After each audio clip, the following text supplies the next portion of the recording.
India is at a really exciting place right now in its digital journey, right? We're talking about 400 million Indian users online. It's explosive. What's happened in the last 9 months has been phenomenal growth. It's being driven largely in India by mobile, right? We have 300 million connected smartphone users in this country. The last 9 months has seen them getting access to high-speed internet at never-before prices, and everything indicates that essentially everything is moving upwards. It's a hockey stick curve, and we're still only at about 30-odd% penetration. So there's a huge headroom for growth. So naturally for us, what we're really excited about is how this high-speed internet access that the Indian consumer suddenly has on their mobile devices has affected digital video consumption, right?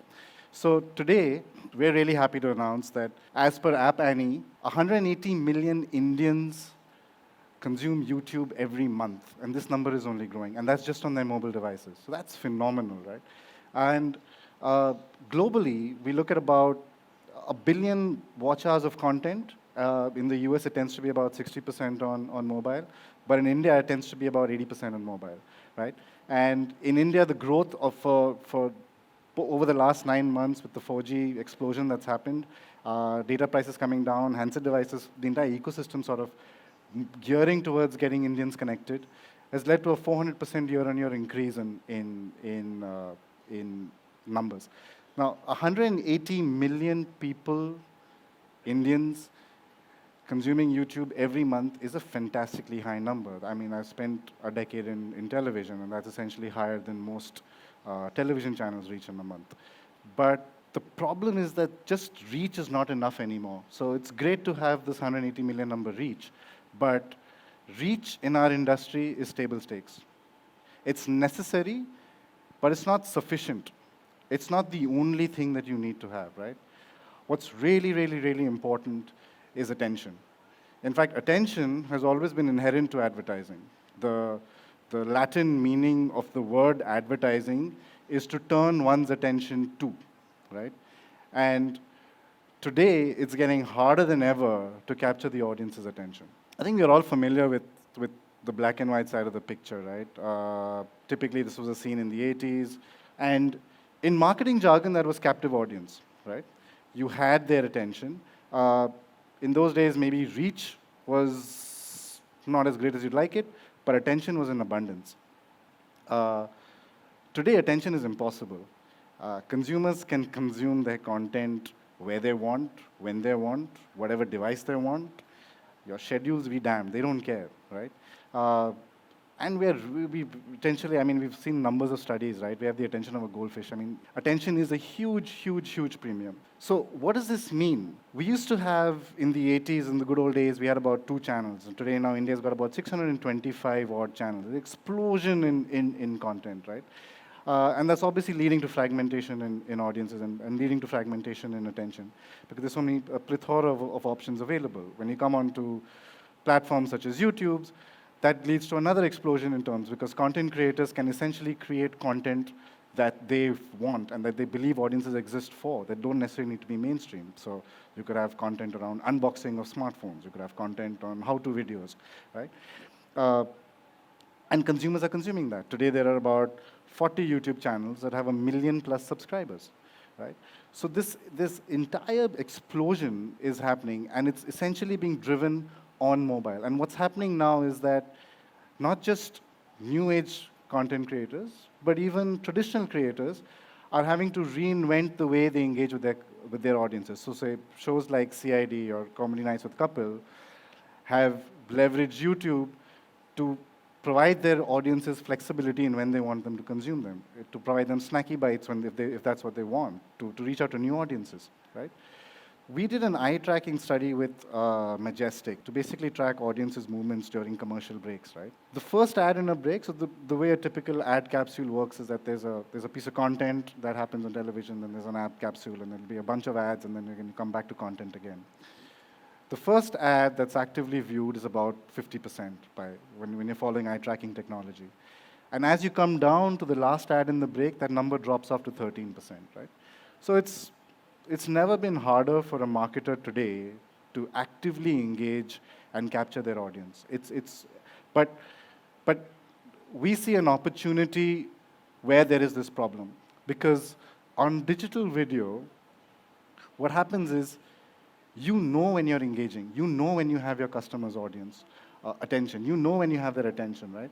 And how do you use that powerfully is what actually presents an opportunity for you, because it gives you an opportunity to tell your story in a different way. The holy grail that we say, that sort of viewability plus audibility plus watch time, is essentially what we're terming as attention of your audience, right? That's what comes to. YouTube inherently is a video native platform. People are coming on that platform to consume videos, right? So viewability scores tend to be very high on YouTube. So viewability scores are at about 93%. For the industry as an average, it tends to be average at around 54%. That's fundamental, that's simple, right? Can my ad be seen? That's the very first step. The second step that it comes to is audibility, right? Is my ad heard? Sight and sound. Again, inherently the advantage of being a video native platform is people are coming to consume and hear video content. So Nielsen studies show that viewability plus audibility tends to have a 2.5x higher brand recall, positive movement on brand metrics, as compared to if you've got only viewable, right? So we know that viewability and audibility pack a powerful punch, right? But what's the secret sauce? That will get you attention, but what really makes you hold their attention? And that's the magic, that's watch time, right? And for us, watch time is the key currency, right? That's something that we would urge all marketers to focus on. Watch times, studies we've done show watch times higher than 3 seconds above will literally have 2x scores on awareness or recall or consideration, and obviously that keeps increasing as you start moving up the watch time ladder, right? So focus on watch time. That's really, really, really critical, because what that means is that not only were you able to reach, you were able to capture, but you were able to hold your audience's attention and hence tell them the story that you wanted to. All of this has been from an advertiser's perspective, right? Really simple. Let's flip it around to the consumer. The consumer in a day is going to have multiple moments of attention that they're willing to spare. I think the best way to do it is to sort of look at a consumer's attention as appetite.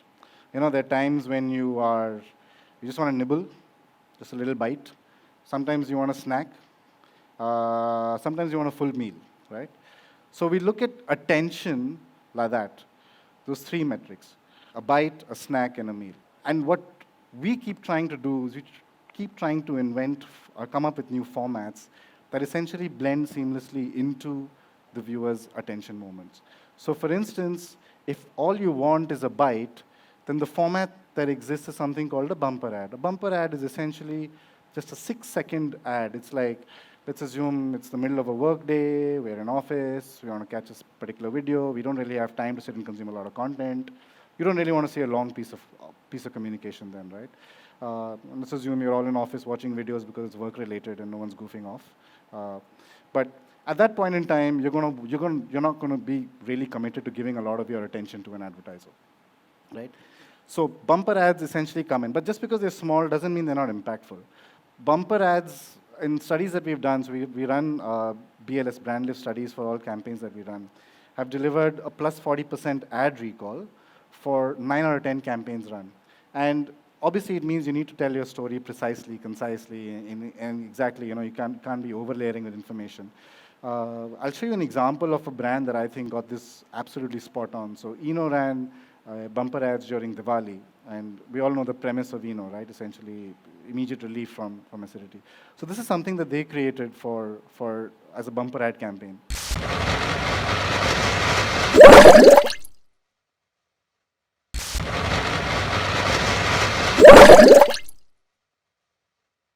I think you get the essence, right? In 6 seconds, it essentially, the brand very succinctly was able to demonstrate that, you know what, just have this and you're fine. So you are able to drive a brand message in a really short moment of time when your consumer has literally only 6 seconds to give you, right?